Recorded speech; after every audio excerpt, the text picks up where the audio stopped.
So good morning everyone, good morning classmate. This is my report. My topic is all about soil erosions. Objective.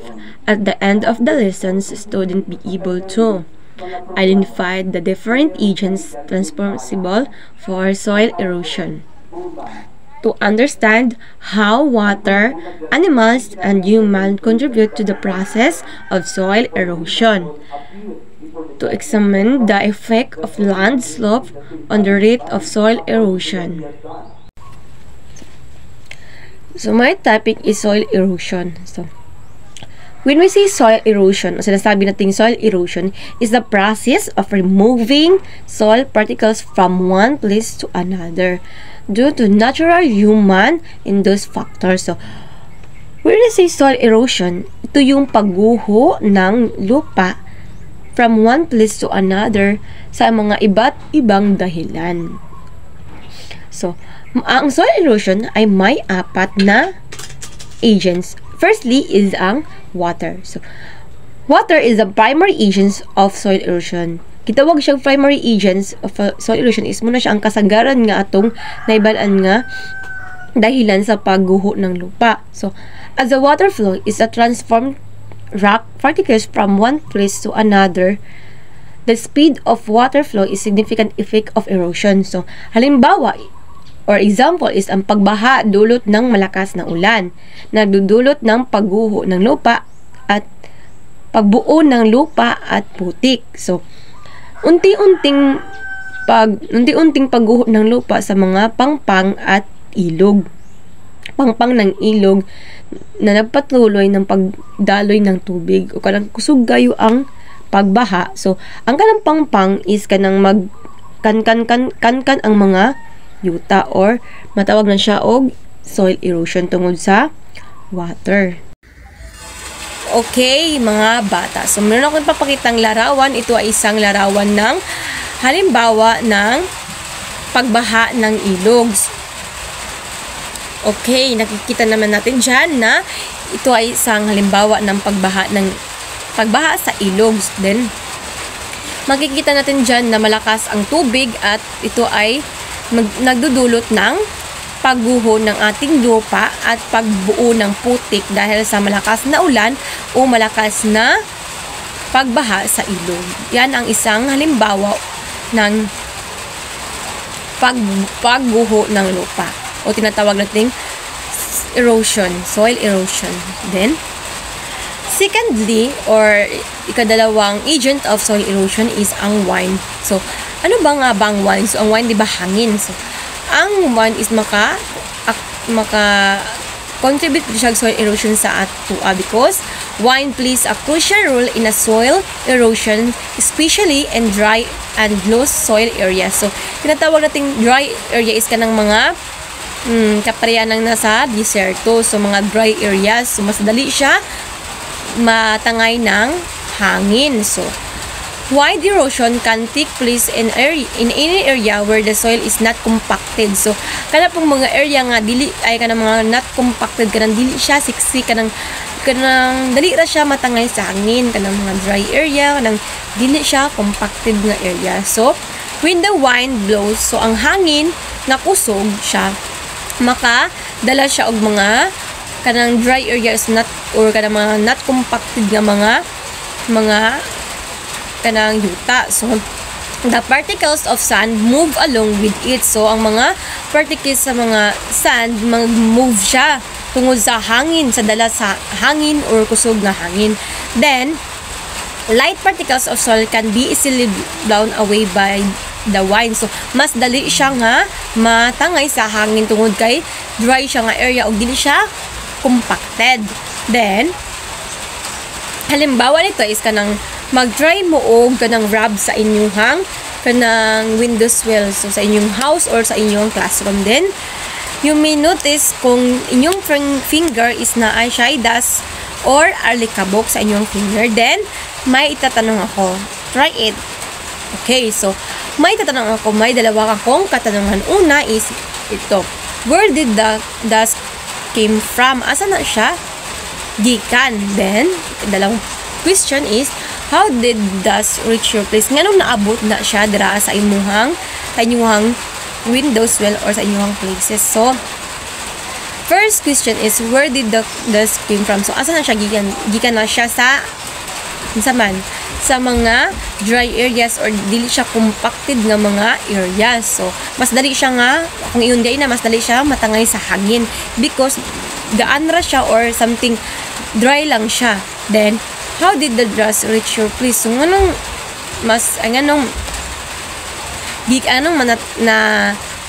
abot na siya dira because katong ingon ako, mas dali nga kanang natangay siya because dry siya nga area or something not compacted nga, mas dali siya matangay sa area nga naabot siya dira. Then meron ako isang picture ipapakita. Ito ay isang halimbawa ng isang dry area or not compacted nga area. Okay, makikita natin sa picture na isa siyang dry area na mas madali siyang matangay sa hangin compare sa mga kanang basa nga area. But basa nga area mas dali po siya nga ma-down because kay kuan man siya basa kanang kibali humok, something like that. Mas okay man tong kanang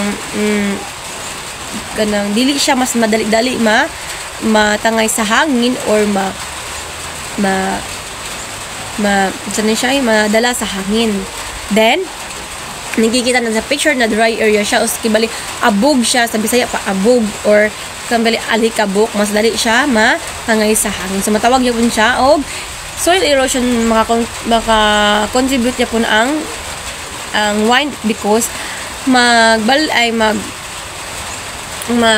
dali siya kanang mabalin siya sa another places or matangay siya sa hangin. Then ang erosion by wind contribute a lot in shaping the earth's surface.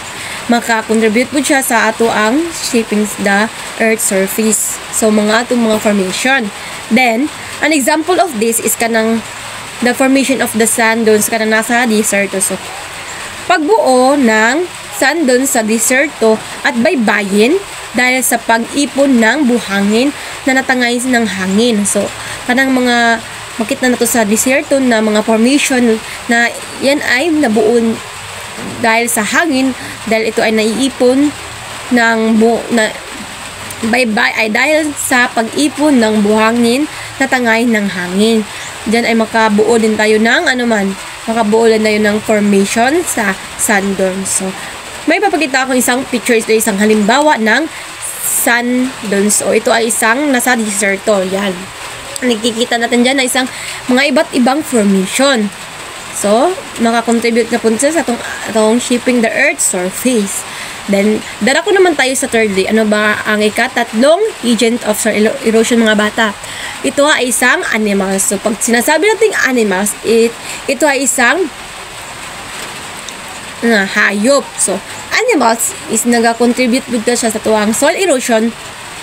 Animals contribute to soil erosion when they dig and burrow into the ground. Sa manang dig kanang tapakan nila sa burrow kanang maghukay. So then, as they move, they carry soil particles on their bodies, transferring sediment from one place to another. Then, sa dira nga party kung tamakan na dira sa ato ang animals, then mobalin sila sa pikas. So, nag-move or na uyog ang yuta nga ilang gitamakan sa mga dagko nga mga hayop. So mag-move siya, then matawag na po siya soil erosion because nag-transferring ang sediment from one another to another places. Then ito ay at ngayon meron akong isang halimbawa ng isang dahilan ng paghukay. So isang halimbawa, ito ay isang paghuhukay ng mga hayop tulad ng gaya ng mga kaniho at daga. Sila din ang nagiging dahilan ng pagluluwag ng lupa at dahilan ng dali lang siya matangay. So, ang mga liliit na kagaya ng mga kaniho at daga, yan din ang mga sanhi or mga dahilan ng ating pagluluwag ng ating mga lupa. Din sila ang may sanhi din sila or may dahilan. Of course, matawag sila og ganang madahilan sila sa atuang soil erosion kay kanang maglukat sila sa atuang yuta or something kanang mas madali og matangay ang atong lupa atong yuta because kanang kinakalot nila kanang ilang ginakalot nga mga yutas, then mas madali siya nga matangay ng hangin or matangay ng mga tubig because ilan ang mas nalukat na nila. And then another example is that pagtapak ng mabibigat ng mga hayop tulad ng baka at kalabaw at iba pang mga malalaking hayop na mabibigat na kaya nilang magtapak sa lupa na nagiging sanhi ng pagkasira o nagiging dahilan ng pagsira at pagkabiyak ng lupa. Sila rin ng mga dahilan ng mga malalaking mga hayop dahilan sa kanilang pagtapak sa lupa. Then, matatawag yan soil erosion. At meron akong isang halimbawa, isang picture na ito ay isang dahilan ng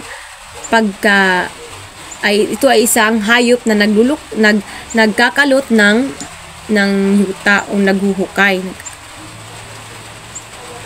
Okay, makikita natin sa picture na isang hayop na naghuhukay ng lupa. At isang picture din na ng mga malalaking hayop na nagtapak sa lupa or sila yung mga dahilan o isa din sila sa dahilan na nagiging sanhi ng ating pagbibiyak at pagluluwag ng ating lupa. At darako naman tayo sa fourthly. Ito ay isang last na agent of soil erosion or tinatawag nating human. Ano nga ba ang human? Ito ay isang tao or kita. Tayong mga tao. Tayong mga tao is muna siya. Although, ang erosion is na natural phenomenon, natural yun siya nga phenomenon. Pero, ang humans as a major contribute to the rate of soil erosion and the environment. Why? Kita nga mga tao maka-cause japunta or sanhi japunta sa pagguho ng lupa. Because kita nga mga tao nagapugyo ta diri sa kayutaan. So kita maka-contribute japunta og sanhi sa ato ang erosion sa ato ang kalupaan. So just like animals and water maka-contribute japon sila og mga sanhi, kita maka-contribute sa sanhi. Whether we walk, kita kung maglakaw ta kuan japon ta og soil erosion because kung tayo magsapatos ta or magchinilas maglakaw ta, di ba? Naaman nay mabutang nga lapok sa ato ang tiil. So, magtawag dyan siya soil erosion. Why? Because nag-move siya in another place, one place to another. Then, for example, kanang gardening ta nga mga tao, kanang magbuhat ta og kanang garden. So, of course, maglukat dito ang mga saman, kanang maglukat dito og kanang yuta nga atong tanuman. So, matawag siya soil erosion. Why? Because kitang nga mga tao naglukat, so ang mga yuta nga atong gilukat, so maano siya kanang mabungkag siya, so maka-cause siya og erosion. Then since nga ang soil ma-move as we dig the ground, so kita mga maglakaw sa mga yuta nga atong tamakan, so makuan siya mauyog ang yuta, then maka-move siya, so maka-cause siya og soil erosion. Then, another example is kanang pagpuputol o pagkakalbo ng ating kagubatan o tinatawag natin deforestation. So, kana siya is muna po siyang isang sanhi dahil tayo ay napuputol ng kahoy na dulot ng pagbaha, sanhi ng pagbaha. So, mas madaling magbaha dahil ang mga kahoy ay ating pinuputol. Another example is kanang pagtitibag ng bato or pagmimina. So narinig naman natin anong pagmimina, di ba? Ito, ang pagmimina nagdudulot din ito ng malaking panggagambala sa lupa at paglawakang pagguho nito because